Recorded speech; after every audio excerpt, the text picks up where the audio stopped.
We are so pleased to have a keynote speaker whose expertise and experience spans the roles of scholar, teacher, advisor, administrator, and above all, student advocate.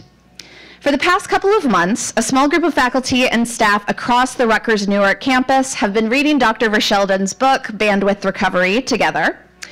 Our book club was comprised of faculty and staff from a diverse array of positions and units within the university. We all found value in the beautifully compiled research that Sia has so deftly fashioned into this also wonderfully slim book. In fact, many of us plan to teach or train with it in the future. And we all found connections between her discussion of bandwidth depletion and our own experiences working in higher ed. Yesterday, Sia was kind enough to meet with our group, and we didn't want the discussion to end. In fact, we all stayed about 30 minutes after the earmarked end time of a meeting, which, as you all know, is not normal. I'm so glad to have the opportunity to hear Dr. Verschelden present her work on bandwidth to the Rutgers Newark community and to deepen our collective understanding of how to support all students' cognitive resources, as well as our own. Thank you for being here, Dr. Verschelden. And without further ado, let's get started.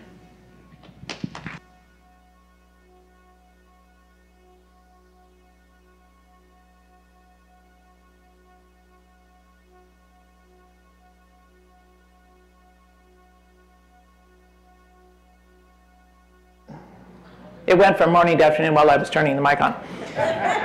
Good afternoon. Thank you, Tajania and Catherine. We had a great conversation yesterday. I want to introduce myself in a slightly actually, I'm not going to say non-traditional. Anyway, I want to introduce myself. I'll say no more about it. Okay, so I don't know if any of you have used this 20 by 20 slide presentation thing, 20 slides, 20 seconds per slide, so some of you do. So I'm going to tell you about my life, such as it is, in 6 minutes and 40 seconds. So I grew up in Kansas, which I'll talk about later, in a little town of 1,500 people. These are my parents, my dad, George, and my mom, Peggy. My mom grew up in Nebraska. Her father worked for the railroad. She moved to my little town of 1,500 people after she got out of college to teach high school. My dad took over the funeral home from his father when his father died at age 49. My dad was just out of high school and took over the family business. So we lived upstairs in this funeral home.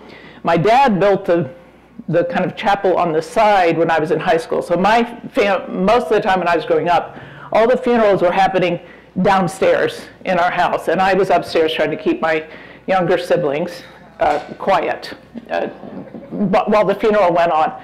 So this is me, like I said, town of 1,500 people, 2 black people who worked at the convent. It was a very Catholic town, and everybody else was white. So I grew up in a very white world and a very small town, but I was safe and loved. We ran around town. It was a good childhood. I had a good childhood, wonderful parents. This is my church, Immaculate Conception Catholic Church. I am now a recovering Catholic, but went to church there.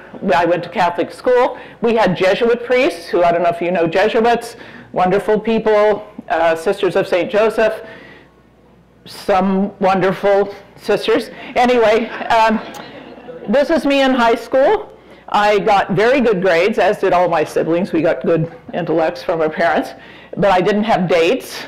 I think that's because I was smarter than all the boys, and all the girls, for that matter, but that's just my opinion. So when I went off to college, I was pretty insecure socially, fairly prepared academically. I went to Kansas State University, which is land-grant college in Manhattan, Kansas, which is a huge town of 50,000 people. I graduated, I majored in psychology, met a graduate student 7 years older than me, and we got married 6 months later because somebody in my family didn't say, oh, hell no, which they should have. But anyway, that's another whole 20 slides. But he was from Connecticut. We went to graduate school. I graduated from the University of Connecticut School of Social Work. It didn't look like this at the time. My master's degree in social work is big picture. This is my first family. This is Paul. And my daughter Patty, who is now older than many of you. But one of course, the joys of this 7-year marriage was having Patty. This was us in our apartment in Watertown, Massachusetts, because by this time I'd gone to the Harvard Graduate School of Education. So after Patty was born, I finished my residency requirements at Harvard, and we moved back to Kansas State. This is Goodnow Hall. I was director of this residence hall for 3 years while I did my dissertation. My daughter was one. It was a very good place to be with a little child, 630 men and women. So I did social work, Big Brothers Big Sisters, worked with older volunteers, and then came back on the faculty in social work and was there for 11 years on the faculty in social work. I was director of women's studies. I was director of assessment. So I was at K-State a total of, I don't know, 25, 30 years. It's a large research-oriented university. So this is my second try. It ends up, marriage is not one of my gifts, but this one was 23 years worth of that. Okay, so this is Patty in the green t-shirt, and Dean and I biologically produced Emma, who's in her lap, and then we adopted Abe, who's in the little pack, and I was on my way to work. When I got tenure, I took 2 years leave without pay, and we went with Mennonite Central Committee, which is a relief and development agency, up in the bush, out in the bush in northern Alberta, which is in Canada, and lived at the Lubicon Cree. This is my daughter Emma with her classmates in this community in Canada. This is when we came back, and we're in our front yard. This is me and Dean and Abe and John, who I neglected to mention we adopted 19 months after we adopted Abe, and Emma and Patty, and the chickens are nameless.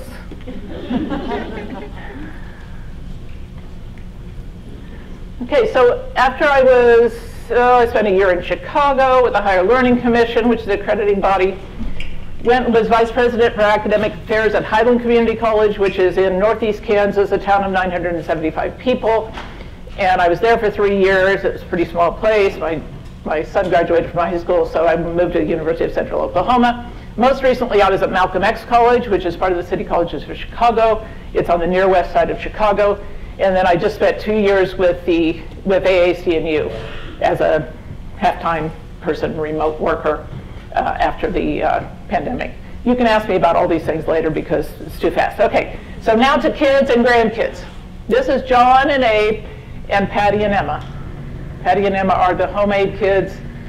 John and Abe, we adopted. This is just last year when Emma was here. Emma lives in New Zealand, the one on the right. Patty is a public health nurse on the Dene Reservation in Arizona right now. This is Patty's son, Paul, who is 21 years old. She was smart enough not to marry his father, unlike her mother, who's not as smart. But anyway, lovely guy. This is just earlier this year. I got to be with him in Arizona a bit. That was fun. He lives way up in British Columbia and has lived there quite a while with his father. This is my little Kiwi. This is Lonnie, who just turned 2. She lives in New Zealand with Emma and her husband, Jay. Emma teaches early childhood education in Maori, who are the indigenous people of New Zealand. Her husband is a veterinarian, and they've lived in New Zealand for 9 years. Gosh, this was just, she was visiting in Kansas just a week ago. This is Violet. This is John, my youngest son, and his wife, Alyssa's daughter. She's about a year and 4 months or something. This was on Easter, and she lives only 2 hours from me, so I get to have Violet in my life. She's just a dear, as grandkids tend to be. This is a long story why this guy is my son, but it is true. This is Bilal and his wife Sonia. They both grew up in India. They live in Ohio now. I was with them last week and will be next week. This is Ryan, the one in the middle, Isaac, and Cece, who's Cecilia Rose, who's named after me. And this is my family in India. This was in December. I went to India. The girl next to the older woman on the left is also Cecilia Rose. This is a girl who was adopted by this family. Siva is Bilal's brother. Bilal had an orphanage. Cecilia came into their life. They named her after me 13 years ago. This is the sad end to my story, is that this piece of metal and plastic is my closest friend and the entity I spend the most time with, along with my GPS guy, his name is Prakash. And that is the end of my life. I mean, not the end of my life, I hope, but anyway, the end of this. Okay. Okay. Thank you. You can applaud if you'd like. Okay, now if you start the other, thank you. You're just such a good assistant. We need to call you Vanna, I guess. Okay. So now I'm going to plunge into my formal remarks, as formal as they get. I tried to talk Tajania into 3 hours, but she wouldn't give them to me. So I'm going to talk fast. I'll refer back to my introduction as a teaching method. I want to say a couple of things before I jump in. One thing is I want to talk about the things that I work on, how poverty, racism, classism, homophobia, ableism, all those different isms steal cognitive capacity from our students and from us. This is about big picture things. This is about the fact that we live in a foundationally racist, classist, sexist, homophobic country. You can talk me out of that later, no time now. And so even if I went around to each of you and said, are you racist? Are you sexist? Are you homophobic? We're educated people, we'd say no to all those things. We all know that race is a social construct. It's not even a real thing. We made it up. People made it up. We didn't make it up in this room, but people made it up. There's no difference between us based on the color of our skin, the texture of our hair, the shape of our eyes. That stuff's made up. Racism and other kinds of isms are real, but we know better. But I would also, how many of you grew up in the United States most of your life at least? Okay, so most of us, and I would argue those of you who grow up other places have other things like this. They just may be different. So I also think that those of us who grew up in the toxic soup of all these isms, have internalized that, all of us. So even though we know better intellectually, we do stuff and say stuff and that perpetuates these things. The second thing I want to just say real quickly is about multitasking, which we're kind of trying to do when we can get food, but I know these people can listen and get food at the same time. Very good.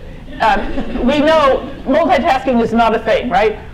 Our brains don't multitask. They do one thing at a time. So when we're in meetings and we're doing our email, or once in a while I will send a text during the meeting because it's got to be from my kids. You know, my name is CIA, but really most days it's ATM.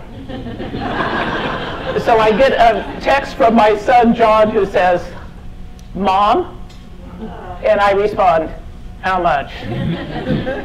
So once in a while I'll answer a text. I try not to because I think it's rude, but I'll answer the text and I think I'm still listening to what the person is saying. But no, I'm not. I'm texting and then I look up and I will, and we lose some attention on both sides of that exchange. And I'm not saying this to tell you all to put your phones away. I'm saying this because our students' brains don't multitask either. So when our students' brains are busy because they're fearful, they don't feel like they belong, they're worried about money, they're hungry, that part of their brain that's busy with that is not available for learning. So we can be brilliant teachers, we can be brilliant advisors, we can be brilliant leaders, but if our students are coming to the learning environment with a tiny bit of their bandwidth, we need to work on that. It's not going to be good. Okay. Now I left my glasses behind so they wouldn't. I do have this turned on, that was another thing. Okay. Let's see. Oh, here it is.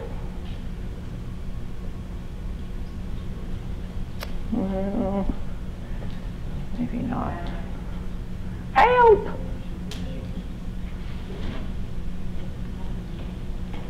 It is on, but anyway. Okay. Can I answer for you? Yes, please. Okay, so let me talk with you about bandwidth. You can just use the little thing. Okay, first I'm going to tell you where I'm from, Kansas. Okay, when I was in India giving talks, I knew that people in India might not know where Kansas is, but I've also learned, not to be stereotypical, but some people from the coasts think that there's New York, and of course you all acknowledge there's Newark, and maybe Boston, and then LA. That's it. That's it. Some people acknowledge Chicago, maybe. Okay, so anyway, Kansas is right in the middle of the geographical center of the lower 48 states, just to let you know. Kansas is a very bizarre place, and I grew up there. So, okay, go on to the next one, please. And So work again, thank you. And I also want to acknowledge that my life in Kansas and my work, because I lived there most of my life, is predicated on the dispossession of all these nations from Kansas. Many of them are still there. But of course and land grant schools, I got to do this research. I suspect that most land grant schools are also predicated on the dispossession of people from their lands. And that's why we got that land to have colleges. So just to acknowledge that. Oh, that's why. Okay, really. I was doing it the wrong way. Okay. If you take something away from this talk, this is it. Scarcity steals cognitive capacity. That's the message. I'm doing the right one this time. Okay. Really, I'm not usually this knuckle-headed. Will you please? I would really like that. Okay. So I read a book several years ago called Scarcity, and you have a list of resources that's on it.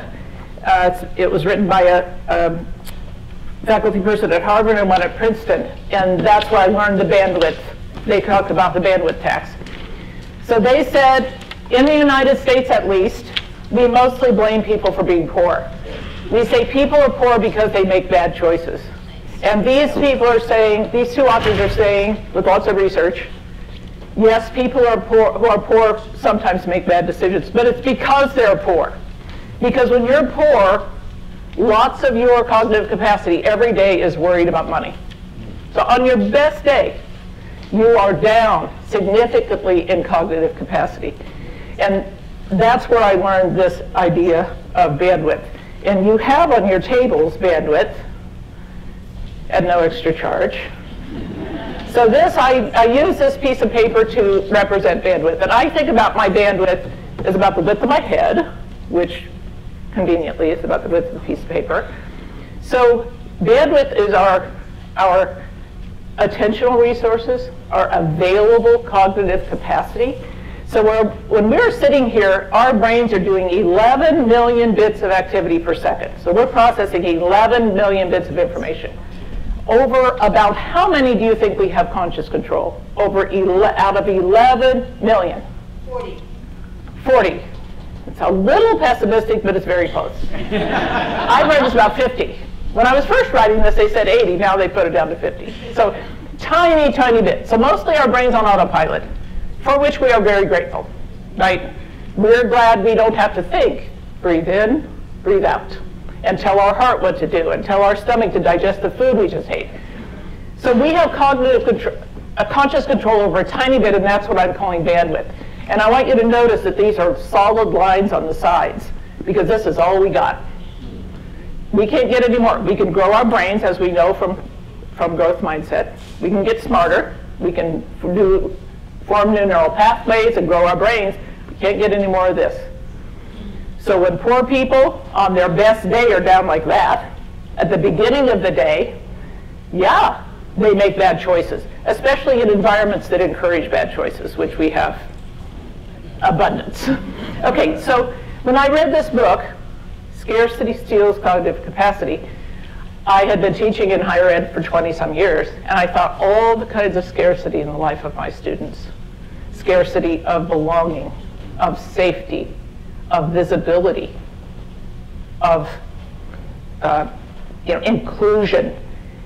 And I thought maybe that explains why, for I think the history of higher ed in the United States, economically secure white students do better than other students. Not because they're smarter, but maybe they're walking in their classrooms with all their bandwidth instead of being depleted by all these other things. Okay, so that's what got me started on this. Next slide, please. Because I have a short amount of time, well, short for me, because Tajani didn't give me 3 hours. Have I mentioned that? So I'm going to make some assumptions that because of the university we're here, many of you know these things. So I would normally spend an hour trying to convince you that stereotype, threat, et cetera, take away cognitive capacity, but I think you all probably can walk that walk. So I want to get on to the things that we can do about it. I do want to say something about adverse childhood experiences. how many, I know there are some ACEs. How many people know about ACEs, adverse childhood experiences? Okay, so lots of you in the room. So this was a public health study done in the late 1990s in San Diego. Anyway, talking about bad things that happened to you when you were a child, neglect, abuse, addictions in your family, mental illness, etc. And then correlate it with who you are now as an adult. And the researchers found out that adverse childhood experiences can become part of your biology. So even if you're not dwelling on them every day, you're here, you're functioning, oftentimes people have chronic illnesses because of the residue of adverse childhood experiences, including racism, as we know. We know racism makes people sick. So I have really gotten much more into thinking about adverse childhood experiences and their effects on students. So I know that many of my students come into my classroom and they already have, for instance, black students, 19, 20-year-olds, they already have hypertension because and other chronic illnesses. And we mostly can't see chronic illnesses. So I just assume that there are people there. And if we did an experiment and asked all of us, adverse childhood experiences will be very well represented in this group, and I apologize to you if I'm poking at things here. So the thing I want to say is, though, two things. One is the researchers say that ACEs are not destiny. These are called ACEs. You have an ACE score. ACEs are not destiny.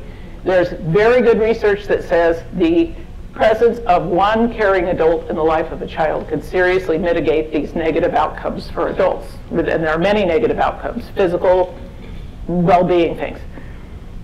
And when we work in colleges, of course, that caring person, it would be best if they show up when the kid's in kindergarten or 4 years old or third grade, of course. But we can be that person, and I'm sure many of you are. So when I teach a class, somebody doesn't show up, I'm texting them. Hey, I hope you're all right, I missed you in class. And I'm sure you've had this experience, that people, they tell me the next day, the next week, that contact from you saved my life.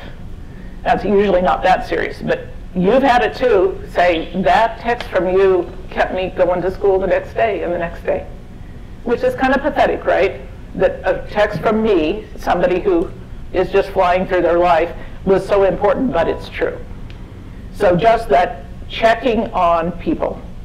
The second thing the researchers found out is it fundamentally changed the questions they ask from what's wrong with you to what happened to you, or what is happening. What's wrong with you are blaming and shaming questions. Why don't you get motivated? Why don't you figure out what to do with your kids so you can get here on time? And blaming and shaming doesn't feel very good to deliver, and it's not very effective. How many of you are positively motivated by being blamed and shamed? It doesn't happen. So keeping in mind that our students and some of us are walking around with these kind of outcomes of childhood adversity can be a very useful thing and transform conversations. Okay, let's go on to the next one, please. Okay, the last thing in the stealing, bandwidth stealing is uncertainty. Uncertainty is the parent thing of bandwidth depletion. And I would suggest that over the last 3-4 years, uncertainty has exploded for many of us. So I shrunk the COVID piece a little bit because we're kind of moving past it, hopefully. The divisiveness in US politics, it bothers me every day. The war in Ukraine, I don't have relatives there, I don't have a stake in that, but I think about it every day, that this could be happening in 2023. And then climate change, this is a picture from California when I was there in January. These things, you know, I just had for those of you on Medicare, you know this, every year you have a checkup and they have this list of questions. They say, are you depressed and anxious? I said, well, aren't you? If you are not depressed and anxious and a tiny bit terrified, you're not paying attention. Things are not going very well for humans. I would think. We've made a mess of a lot of things. So that uncertainty, and that doesn't even count personal stuff that our kids and we are dealing with every day. Uncertainty is huge. Let's go on to the next one, because I want to get to the good stuff. Okay, you can go to. Thank you so much, Catherine. Okay, I want to make the argument, even though I've just talked very quickly about all the things that steal bandwidth, that this perspective about bandwidth is a strengths perspective. Are there social workers in the room besides me? So strengths perspective is one of the top values of social work. So focus on what the person has rather than all the deficits. So I think it's a strengths perspective because I'm saying our students are smart enough. We're all smart enough.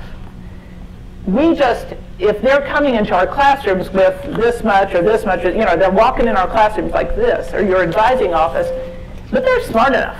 And I do talk with students. I love to talk with students. But the focus of my work is that it's us who, our job is to create learning environments and work environments, for that matter, where everybody can maximize their bandwidth. So the things that steal bandwidth are mostly out of our control. You know, we're probably not going to see the end of racism in at least this lifetime of mine, maybe the next one. And all these other social ills, they're there. Todd Steele calls it the threat in the air. It's just there. So in spite of what we do, students of color are going to have stereotype threat, and they're going to be depleted by racism, etc. But it's a strengths perspective because we're saying students are smart enough. You know, we let you in here. We know you can do it. So that's what, then we have to help them recover. And how do we do that? Next slide. Any early childhood educators in here? Does anybody know about funds of knowledge? So funds of knowledge is a concept that comes out of early childhood education. I think about 15 years ago, Luis Moll, Gonzalez, and their colleagues, they reflected that it's easy to look at a 2-year-old, 3-year-old, 4-year-old who comes from a poor home. It's not fancy, it's really small, there's not a park across the street, they don't have 2,000 books in their house. You know, it's a not an enriching environment. And it's easy to look at that child and say they're empty. They're coming to the learning environment with nothing. And these researchers say, oh my gosh, no, they're coming with skills, ability, knowledge from what their parents do for a living, from all the adults in their lives, from their faith community, from their neighborhood, from their culture. They might be able to know how to plant things or cook things, or they know lots of things. They know songs. Maybe they don't know their letters. But what if we started with those things they do know and build on that? And when I learned about that from my daughter, who's in that field, I thought, my students, and I've only worked at public schools, so lots of my students come who are poor, who are marginalized groups, who are first in their family to go to college. And in my opinion, if you're first generation, marginalized group by some, whoever standards, low income, and you make it to college in the United States, you're coming with a bunch of stuff. You've probably worked, like I did, starting at age 12, whatever it was. So you have work skills. You probably have worked with people not like yourself. Maybe you've been in a band or sung in the choir or volunteered in your neighborhood. You've got a lot of stuff coming. What we do, though, and I've spent quite a bit of time in community colleges, so especially in community colleges, we give you those assessments and we say you don't write well enough, you don't read well enough, you don't do math well enough. So our early messages are, you're not good enough.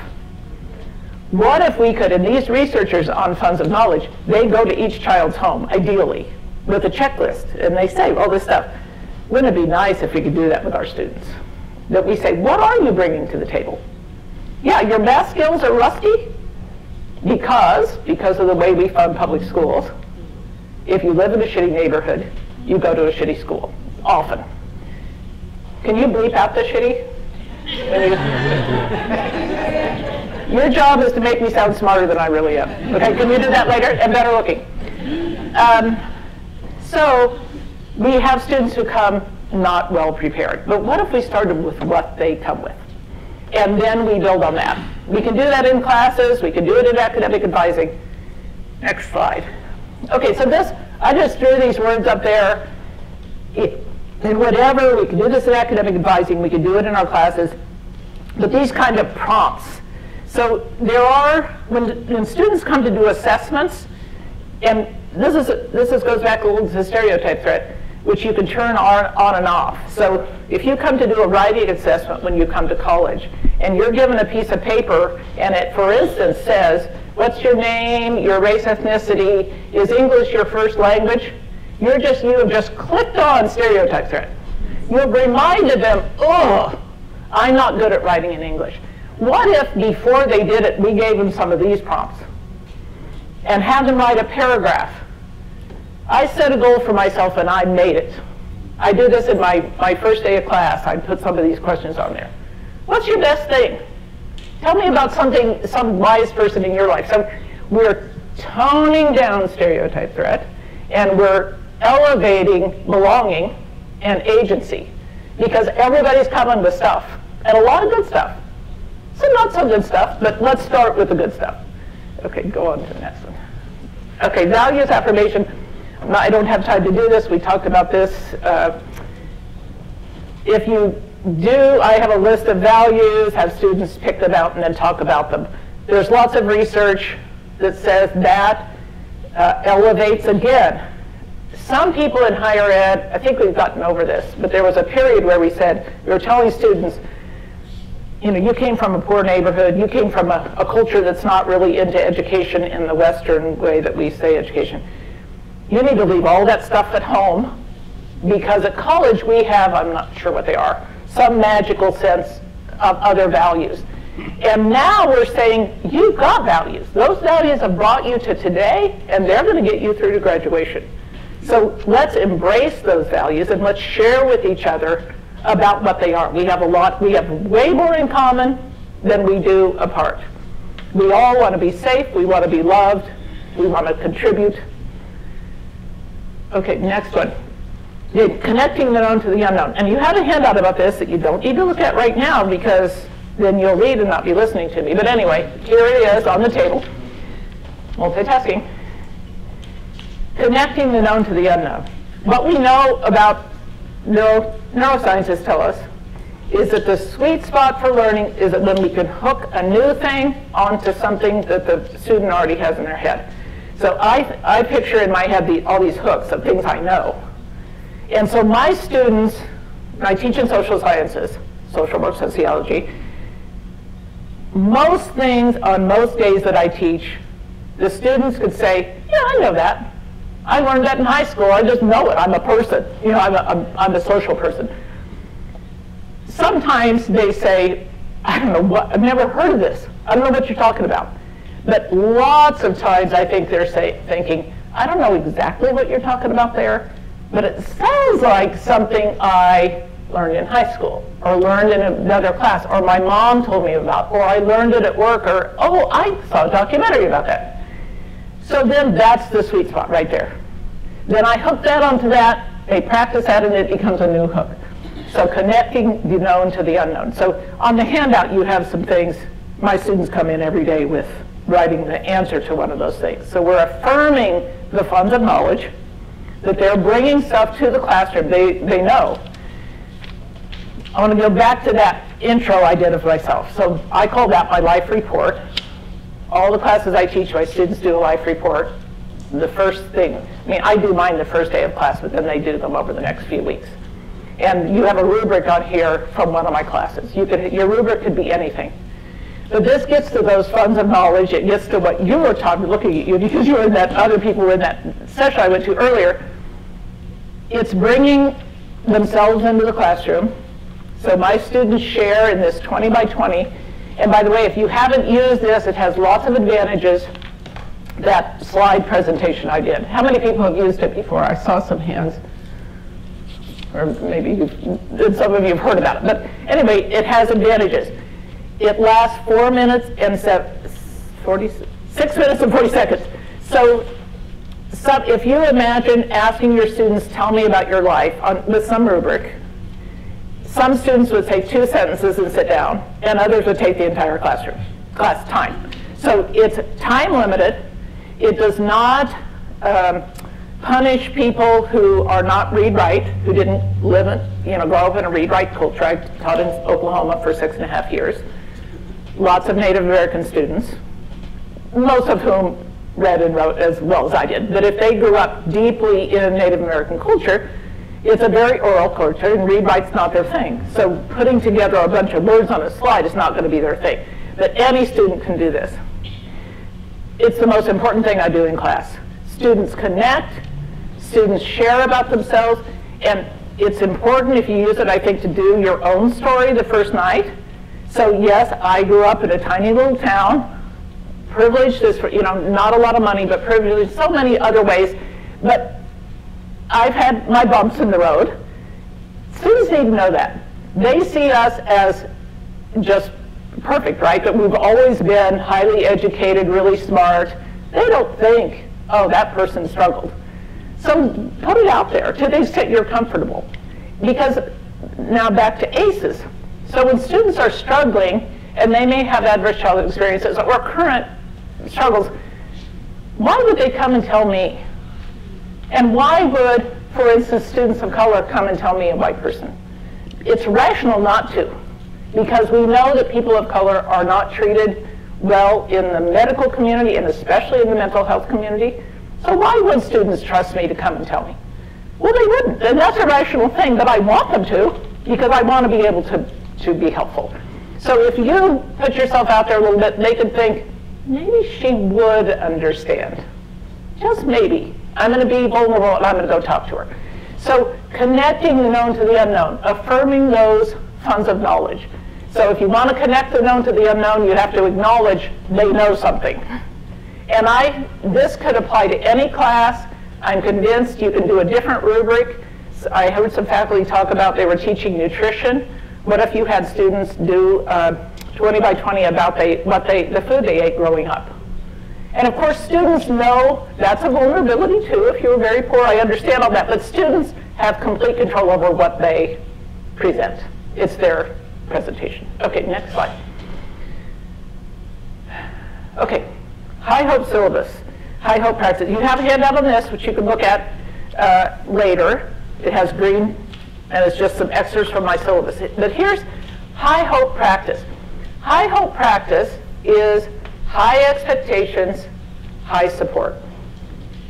So your syllabus, the message of the syllabus is, I have very high expectations in this class, and I know every one of you can meet them, and I'm right behind you.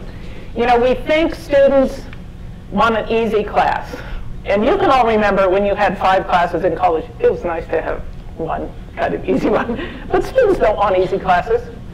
They know they have to perform later, and somebody was talking who's in the nursing program. They know they have to meet these standards so they can pass the licensing exam and be a good nurse, or whatever you're going to be.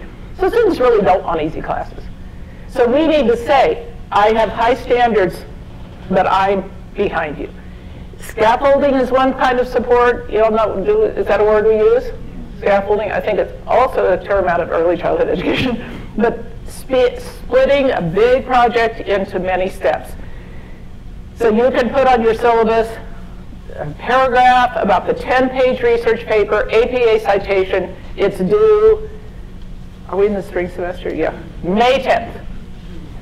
And you can say, bless you, go for it. Or you can say, on February 10th, there's a proposal for your project, and you give feedback. And on March 10th, there's an outline and a list of references, and you give feedback.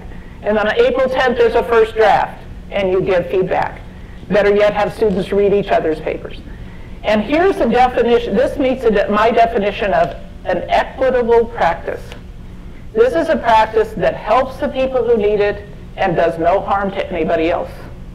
So if I've come to college already having written 10-page paper APA citations, and I can kind of do it, it doesn't hurt me to do that proposal, outline, etc. So it does no harm to me and hopefully improves my paper anyway. But it sure helps those people who've never written a paper. Another thing is, on the very bottom of the second page, is grace periods on assignments. I read about this several years ago. A history professor at Amherst started doing this. She had found that the stress level in her classes was just out of this world. The quality of the work was going down, and I don't know how she learned about it, but she does what I do. I copied her. 2 days grace period on every assignment. No reason. The student just needs to tell me, hey, I need that 2 days. Okay. If it's not in 2 days, they have to make an appointment with me and we sit down and talk. And every time, it's a bandwidth issue. My students aren't sitting at home saying, I don't think I'll do that. Their kid's sick. Their dad had a heart attack. They lost their job, or they got a job, or they got called, the shift changed at work. Something has happened. Then we can have a conversation. I can say what's happening, and they can tell me. And almost always we can work it out. So can you get the paper in next week? Well, no, because I'm flying home tonight to help my mom with the kids because my dad's in the hospital. Okay, well, 2 weeks, and we can figure it out. Once in a while, they have to withdraw from school. Something really has happened. But what a difference. And I have walked the student over to the place where the withdrawal happens. Hopefully we can get a medical withdrawal so they don't have the bad record. And then we make a plan right there. Okay, can you come? We'll see you in August or September. You can come back to school. What a difference. Otherwise, they just disappear. And especially my community college experience, they're just gone. They don't talk to me. And that flexibility, that grace, here's another thing it does for faculty. What I found is most of the stuff is that little stuff that's the 2 days. Something happens. I don't even have to think about that. I don't have to use my bandwidth as an instructor. It just happens. I graded a little bit late. Okay. I save my bandwidth for the big things. And so it saves me a lot of time. And my upper class students usually just kind of forget about it. But when they need it, oh, okay. But the message on the syllabus on the first day is, oh, she gets it that life happens. She gets it there's some wiggle room out there, and she's going to go with that. I think just that message stretches out bandwidth. Next slide, please. Hey, overall, minimize uncertainty. And I have a few ideas about that. How am I doing on time? Are you? Oh, excellent, because I've got maybe some time for questions. Check-ins. How many of you did check-ins in class? Okay, so I think check-ins are more and more important. And I'll give an example. At Malcolm X College, a colleague who taught early childhood classes. Now, she had 12 to 15 people, students in her class. So she had time for everybody to participate in the group. So the rule was in her class, she's been doing it for years, you have to say one sentence and you can say up to 3 sentences. And it's just, how are you doing today? Well, most of the time it's good stuff. My baby had a birthday, or I got a job, or I got out of a job I hated, this sort of thing. Once in a while, remember we're on the west side of Chicago. My cousin was shot last night. Well, you don't then end that. You have a conversation. The person gets some support. What I think happens in check-ins is, and we have some psychologists in here, I know, just articulating what is on your heart helps right there, right? And then if you get a little support, what I just picture in my mind is you take that worry or fear or whatever, and they can just set it on the side of the desk, and it's there, and then you spend the hour or 3 hours or whatever it is. We haven't solved their problem. They have to pick that up when they leave and go on. But it frees up their bandwidth for the rest of the class. You can do that in larger classes. You can do it in groups of 4. So I teach classes of 35 to 40 students, mostly this class in Oklahoma I taught most recently. And you can do it in small groups. And as the teacher, you can kind of be listening in case you should follow up on something. But that's okay to just do it in your small group. Safe zones, safe spaces, this is more of a institutional thing. I think safe spaces are so important. We just got, I don't know if any of you have been to Kansas City Airport. It just was redone, just opened like a month ago, the new thing. Amazing. Kansas City, Missouri, which is just one step really worse than Kansas. They're all pretty bad. There's a gender-free restroom. And I'm hearing, I wish I had a recorder, because I'm hearing all these responses from people. There's a quiet room. There's like a neurodiversity room. And there's really some cool things. So we can have spaces where students can regain bandwidth. And I think that's why we have LGBTQ centers and multicultural centers and other kinds of places where people can feel safe. If their bandwidth's a little bit tattered, they can go in and take a breath. Group agreements. There's a handout on this. Not important again to look at now again, but you can. I do at the beginning, first day of class, we agree on how we're going to behave to each other. And I usually use one from Women's Studies that I just hand out, we read it, but making your own I think is better. And this handout, I did a couple of examples so students can just see kind of what I'm talking about. And students at any age can write this like treaty. I just wrote, I wrote the second book for pre-K to 12, and my daughter does this treaty thing in New Zealand with her 3- and 4-year-olds. So anybody, all students can articulate how we want to behave. And when the students do it themselves, of course, it's way more powerful than if you handed them something. So we worked this out on the first day, and once in a while, I've had to like bring it out and say, hey, remember, we agreed to behave like this. Most of the time I don't have to because they've worked that out on their own and they behave very well. Feedback quad is another thing, and it's on your table too. And we can send these to everybody electronically as well, or already have. Okay, this is one of the most enlightening thing I've done in my whole long career, and I do it every semester midterm. So you hand students this piece of paper, and they write anonymously, what is the teacher doing that helps me to learn? What's the teacher doing that doesn't help? I used to have inhibit, but my colleague said not everybody knows what inhibit means, so I don't know what to change it. What am I doing to help me to learn? What am I doing that inhibits my learning? I would encourage you to do this anonymously. I take them all back to my office. I type them all out under these categories, and I bring them back to the very next class and say, here's what you said. And I don't put words in their mouth. Now, I will summarize. So let's say I have 40 students, and most of my class is discussion and interaction. So they'll say, I like the group discussions. Well, I might say 10 people said that. But mostly I write down their very words. And here's the magic of this.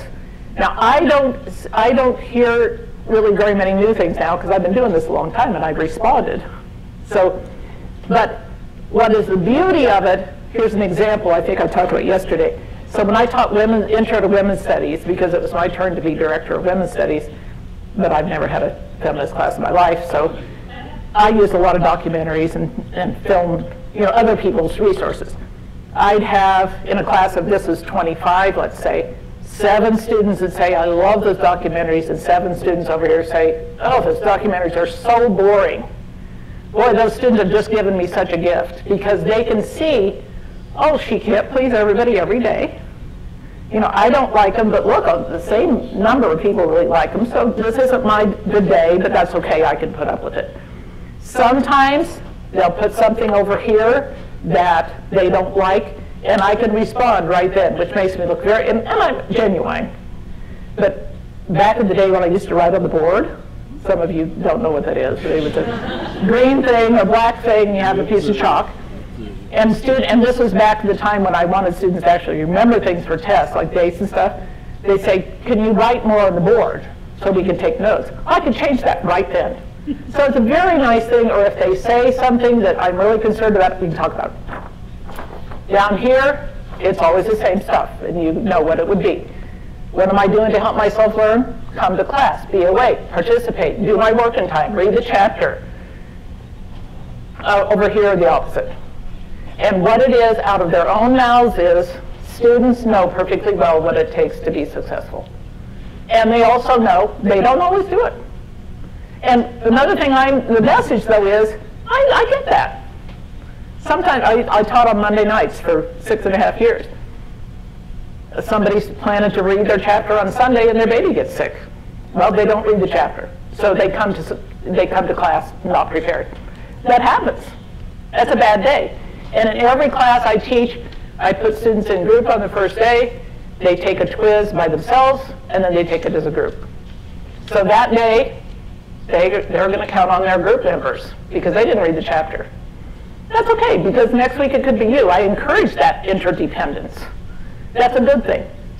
So getting that feedback from students, you probably have a system giving it at the end, but that doesn't benefit the students in the class. And it also is saying, this is a funds of knowledge issue. The student doesn't know what we're teaching, otherwise they wouldn't be in our class. But they know what it feels like to be in my class. They know what it feels like in their heart and in their body. They can give me some feedback. They are experts. That's where they're experts. I think maybe, okay, excellent. We have time for a few questions, or 5 minutes. Okay, 5 minutes, thank you. Questions, comments, does this make sense to you? Yes? So, I love these ideas. How many of these ideas are your colleagues where you think that? Okay, so how many of these ideas have my colleagues been? I mean, has your work sort of gone past your classroom? Yes, I could. She asked, has my work gone past my classroom? I hope so. I have done workshops at over 100 schools, for one thing, at universities. And at community colleges, believe it or not, faculty actually do what they're told. You know, I mean, they can say at the beginning of the semester, there's 3 days of required professional development. So I have a community college, thank you so much, Catherine. I have a community college with 700 people in the room. Every employee's in the room, and I love that because this is everybody's job. Everybody. So yes, and I get all kinds of communication from people. Yes, people are trying these things. Well, there was a panel this morning doing a bunch of this stuff, right? It's the same kind of thing, building community. I am just more certain we need to build community in our classes. People learn in relationship to other people, period. That's how our brains work. So if we can build that community, and people, you know, I want to go to this check-in thing for a minute. I've had people say, well, I don't have time for that. I need to get to chemistry or physics or whatever I'm teaching. That's fine, but if you have students who have things that are heavy on their hearts and are using up half their bandwidth, you can teach for the next 50 minutes, and half the students won't hear most of what you say. So I would argue having that time at the beginning is time well worth doing. I mean, you have to do it, you know, in tours or something. I just think it's important. This stuff is important, and I think there's all kinds of evidence out there that building community and having students count on each other increases learning. So yeah, I think it, well, I didn't make up any of this stuff, actually, so that would be another. Dr. Verschelden, we have time for one more question, and then I have to cut us short. But we'll still be here if folks want to ask questions. Okay. Okay, hi. First of all, I'm born and raised in Kansas. Wow. Yes. And you left purposely? We'll talk later about that. Thank you, thank you, thank you. I'm very excited to see you. Thank you so much for your presentation. I was also part of the book club. I read your books. I'm excited to see you. Good. My question is, what kind of pre-work does a faculty member need to do in order to be able to positively facilitate something like the 20 by 20? What kind of space of mind and pre-work should the faculty member be in? Thank you. That's a really good question, and it's a nice wrap-up question. Some faculty, I think, fairly, don't want to really mess with this stuff because they don't feel prepared. So I'm going to have students do a life report. I'm not a psychologist. I'm not a therapist. Stuff is going to come up I can't handle.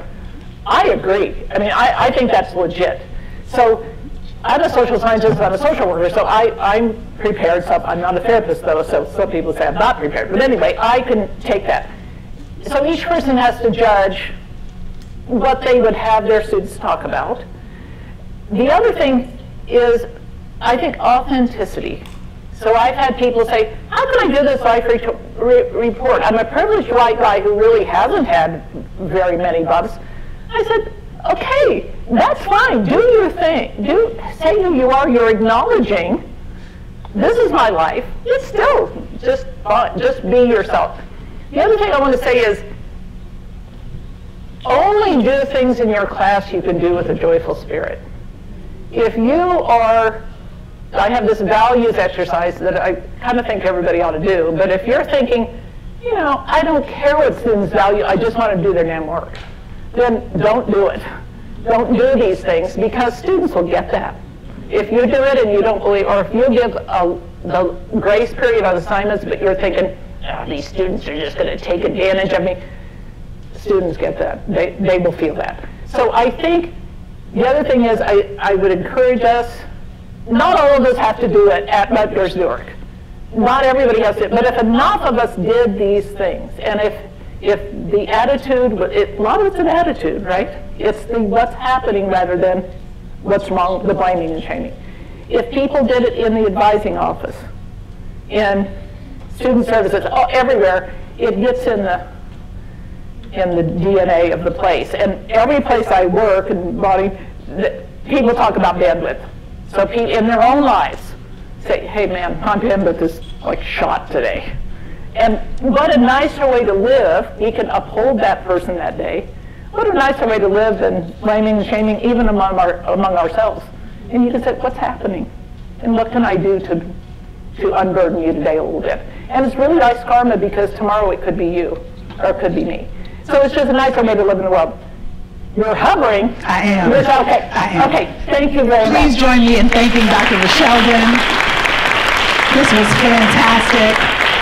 One of the things that, because we met with Dr. Verschelden yesterday in our book club, Meet the Author meeting, and one of the things she said that was really, I think, poignant and stayed with me, and I've been thinking about it all day this morning and also yesterday, is this thing that I'm prepared to do going to help recover or expand bandwidth, or will it help to deplete bandwidth?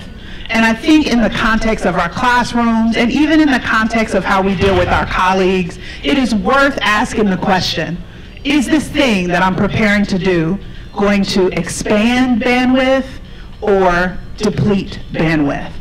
All right, folks. With that, thank you again, Dr. Verschelden. So when you checked in, you should have got a raffle ticket. I'm so excited. Thank you so much. Our colleagues and partners at Kite and Key were gracious enough to give us a couple goodies for our, see, Dr. Gibbs is excited. Yes, for our raffle. So we are raffling as a little door prize to thank you for coming, a generous gift certificate to Kite and Key. So you can go get those earbuds because you know you lost yours, or you lost somebody else's and you know you need to replace them. So that's what we're going to do. So get your tickets out. You have to be present to win. I'm sorry I'm using a Ziploc bag. We keep it humble around here, people. We keep it humble. All right. Number 909298. Oh! Here we go. 909298. Well done, sir. Look what happens when you register. Come on in. You're welcome. All right, folks, we know that we're